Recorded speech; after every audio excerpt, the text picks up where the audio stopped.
मेरे बेटे मर गए, मेरे पोते मर गए, मेरे भाई मर गए, मेरी बेटियां मर गईं, मेरा कोई भी नहीं बचा, एक मैं बचा हूं।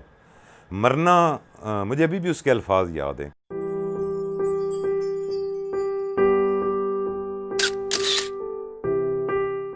एक दफ़ा आपको याद होगा ग़ालिबन 2005 में अर्थक्वेक आया था। बहुत बड़ा सान्या था हमारे लिए। मैं पेशावर में था जब ज़ल्ज़ला आया, तो लग नहीं रहा था कि मैं एक बिल्डिंग में बैचलर, मैंने सारी ज़िंदगी ये किया कि बच्चे चूँकि मेरे कामरा में पढ़ते थे पीएससी में, तो मैं बैचलर्स अकोमोडेशन ले लेता था, एक सिंगल बेडरूम घर ले लिया।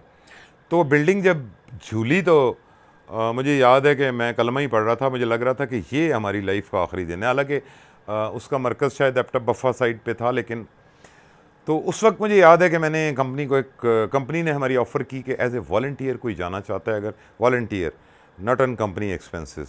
तो मैं भी चला गया था 10 दिन के लिए। मानसेरा से आगे बफ़ा हमने कंपनी ने कैंप लगाया था।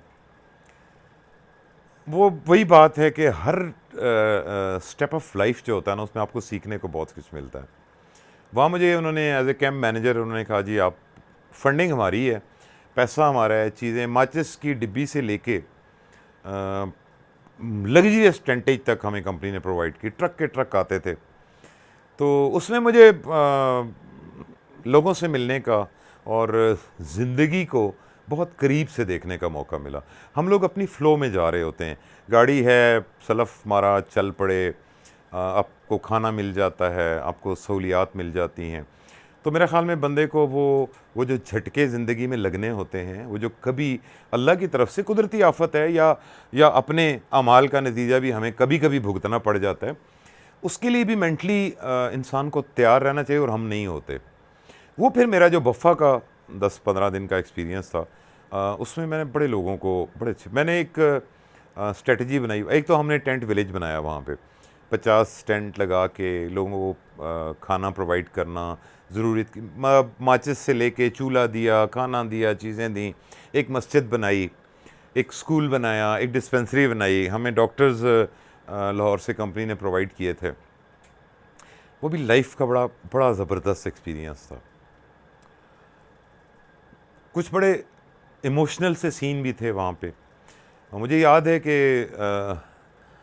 एक दफ़ा एक मस्जिद हमने बनाई, ज़मीन पे बनाई, टेंट की मस्जिद बनाई। तो मगरिब के बाद मैं गया, तो एक बूढ़े से बुज़ुर्ग थे, वो बेलचा लेके तो ज़मीन को लेवल कर रहे थे ना। तो मुझे बड़ी शर्म आई, मैं सफ़ेद दाढ़ी थी, मैं उनके पास गया, मैंने कहा, जी आप छोड़ें, मैं कर लेता हूँ, आप छोड़ें, आप क्यों कर रहे हैं। मैंने देखा वो रो रहा था। अच्छा, उसकी वो दाढ़ी भीग रही थी आंसुओं से, तो उसने कहा, यार मैं कर लूँगा बेटा, मैं अपने आप को बिज़ी रखा हुआ है, मैं कर लूँगा। मैंने कहा, जी शर्म की बात है, आप मेरे बाप की जगह पे हैं, आप क्यों कर लेंगे, मैं करता हूँ। मैं लड़के बुला, हमारे पास कंपनी के लड़के भी थे बहुत। मैंने कहा, जी हम मिल के कर लेंगे। तो उसने ना बेलचा ज़ोर से फेंका, रोने लगा, कहता तो फिर मैं और क्या करूँ। अच्छा, मैं परेशान हो गया कि ज़ाहिर है कोई पीछे बात है।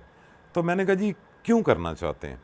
उसने कहा, बेटा इस ज़िलज़ला में मेरे बेटे मर गए, मेरे पोते मर गए, मेरे भाई मर गए, मेरी बेटियां मर गईं, मेरा कोई भी नहीं बचा, एक मैं बचा हूं। मरना मुझे अभी भी उसके अल्फाज याद हैं कि मरना मुझे चाहिए था, तो मेरे पोते पोतियां वो मेरी आंखों के सामने आते हैं और मुझसे बर्दाश्त नहीं होता, मैं इसलिए काम कर रहा हूँ। तो ज़ाहिर है ज़िंदगी बड़ी आर्जी सी है, बड़ी नापायदार सी है। तो मुझे वो भी बड़ा बड़ा अच्छा एक्सपीरियंस। फिर हम रात को निकलते थे, रैकी करते थे, कौन कौन ओरिजिनल हकदार है, डिज़र्विंग है, जो बैठा हुआ है। हमें बड़ी फैमिलीज़ मिली, बेचारी दीवार के साए में बैठे हैं, हमने टेंट लगा के दिए, कंपनी हमें प्रोवाइड करती थी हर चीज़। तो वो बड़ा बड़ा मेरे ख़्याल में दर्दनाक सीन था, लेकिन मेरे लिए अच्छा एक्सपीरियंस था।